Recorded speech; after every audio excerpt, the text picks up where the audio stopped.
Olá, pessoas ansiosas. É bom ter vocês aqui. Hoje a gente vai falar sobre ansiedade. O Romildo vai falar um pouquinho sobre o tema que a gente escolheu e por que que a gente escolheu esse tema. Aí fala aí para mim, amor, qual é o tema e por que que a gente escolheu esse tema de hoje? Então, como a gente falou, né?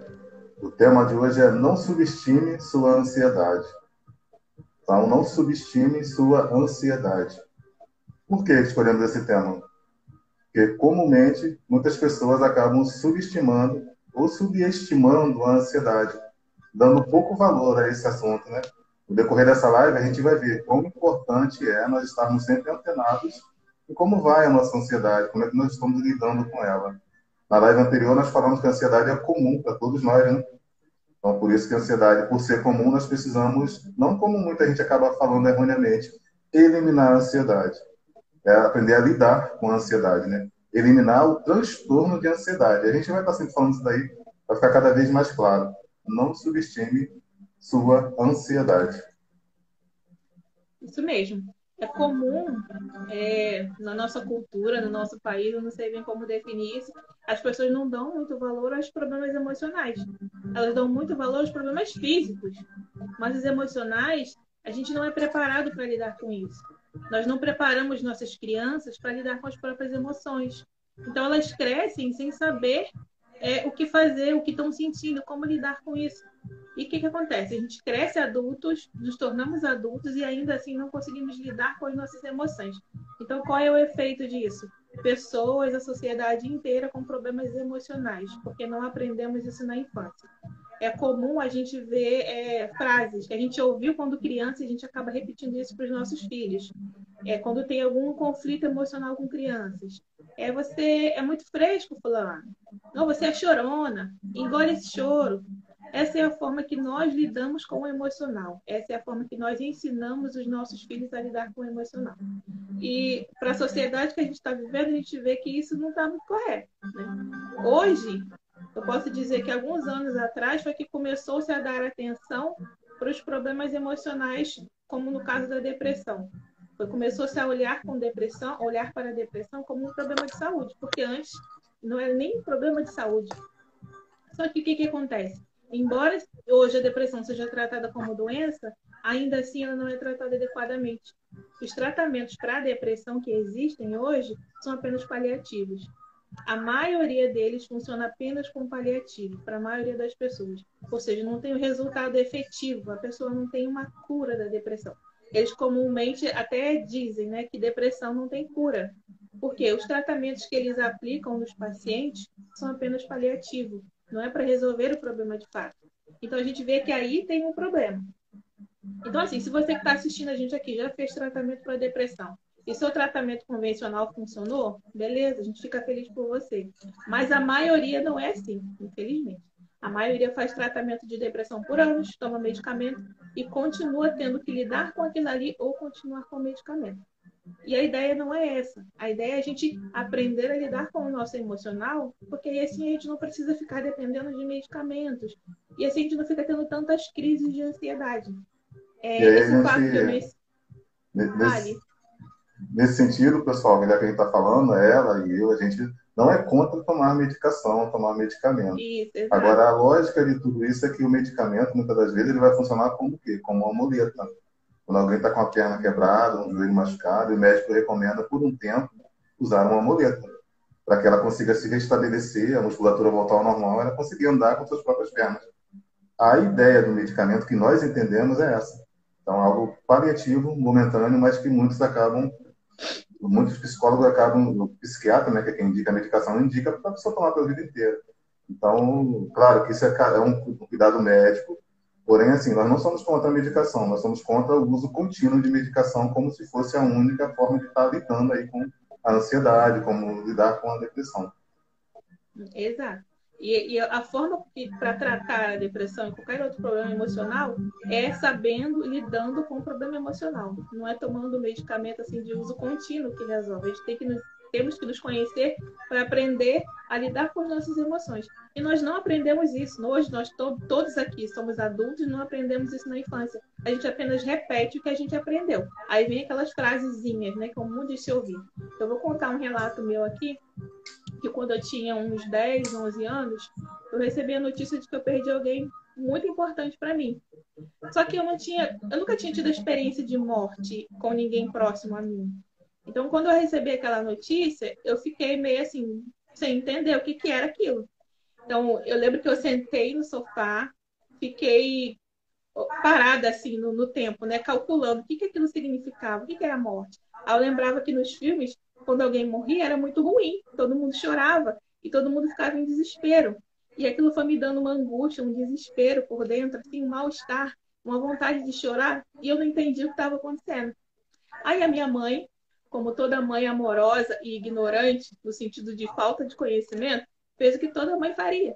Ela me pegou pelo braço, me sacudiu assim, ó, e acho que ela viu que eu estava em estado de choque, né? Ela me sacudiu assim e falou: acorda, menina. Vambora, a vida continua. Não pode ficar assim, não. Engole choro.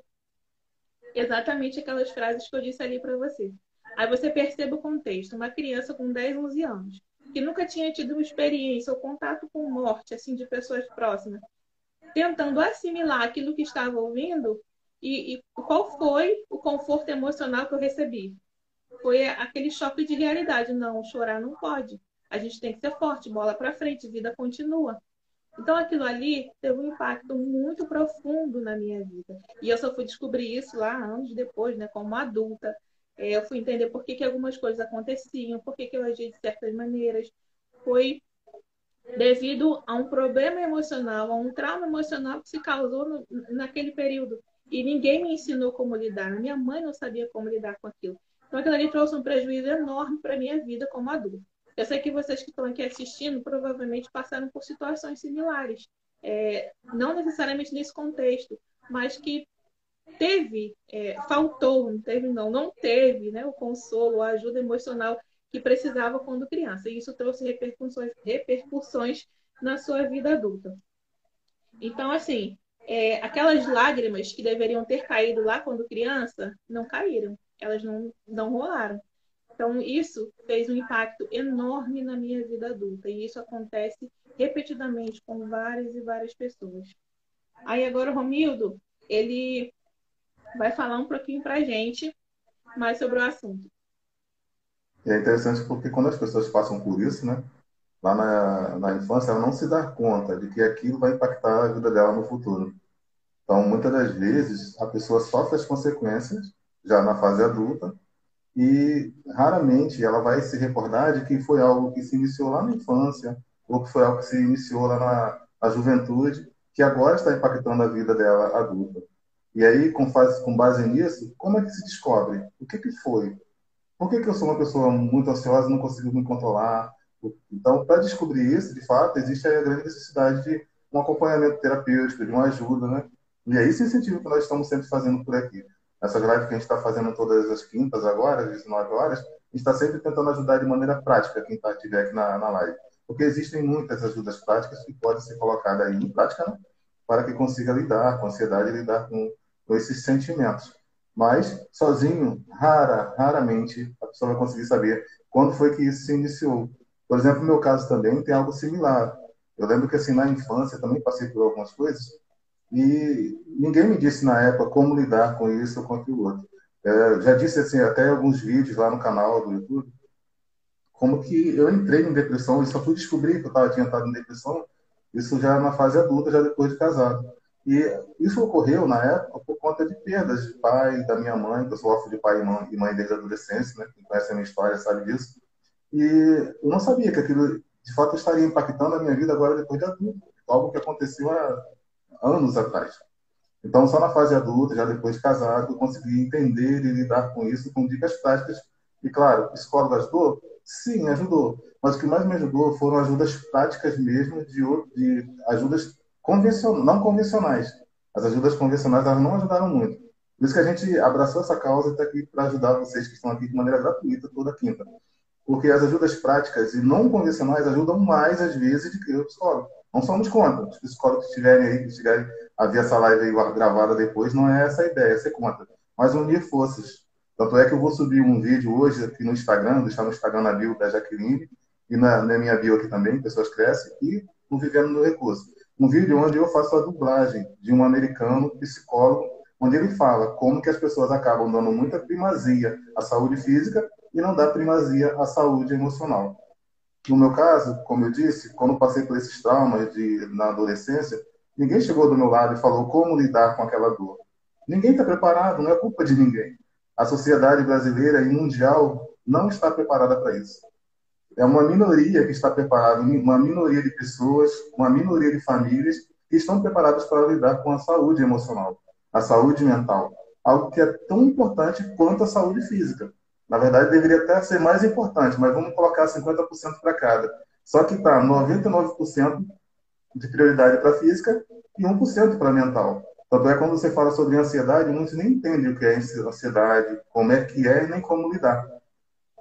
E aí, já na fase adulta, eu consegui, claro, com tratamentos aí, contornar a situação e a lidar com a ansiedade e a lidar com a depressão. Por que a gente fala sobre ansiedade e depressão? No decorrer dessa live e de outras lives, vocês vão ver como, na verdade, tudo é um emaranhado que está tudo junto. Tudo se compõe aí na saúde mental, na saúde emocional, onde, basicamente, um não sobrevive sem o outro. Está tudo ligado. Às vezes, um começa primeiro que o outro, depois leva ao outro. A gente até vai falar um pouco sobre isso na live de hoje. Mas se vocês já passaram por algum trauma, se recorda de qual foi e como impactou a sua infância, pode comentar aqui, deixar aí nos comentários, que a gente está vendo aqui. Qualquer dúvida também podemos responder aqui, dentro do possível.